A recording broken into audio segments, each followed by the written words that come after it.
Hi, this is Justice with Devcon. In this video, I'm going to talk about a silly little hack, something I did to a bunch of my stylus, and it's made a big difference on how easy they are to use, and I highly recommend you give it a shot. Now, what I've been doing is I've been adding little epoxy glue dots to the buttons on the stylus because these are so hard to feel with your finger when you're using the stylus. So this is the Raphael Slim. It has the graphite tip so you can write on paper as well as on the screen. The buttons on this thing are ultra flush. I don't think you'll be able to see these at all, but you can see the two dots on the front one and the dot on the left.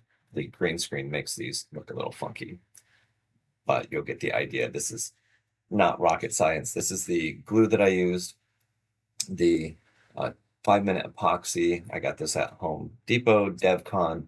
Make sure you mix it according to specifications. So this is a 1-to-1 ratio, and it's set up to just squeeze.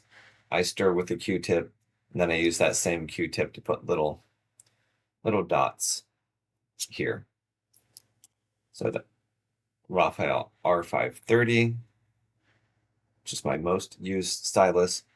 I have this one here, which I forget which one this is, but it's got a Apple Pencil-like tip, and I haven't been using it. It's actually one of the best styluses I've got as far as line quality goes, but I haven't been using it because the side button is just so difficult to feel and press. But with this little tiny change, I can feel it. It works really well. The stylus is not magnetic, but my devices no longer have magnetic attachment as part of the main deal here. This one does actually magnetically attach to other things, just not my Asus ROG Flow Z13. All right, that's it. This is the entire video.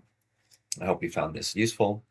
More content coming up soon. I just moved and it just consumed me for a month. So hopefully I'll be putting up more content shortly. All right, thanks for watching. Until next time, stay creative and have a wonderful day.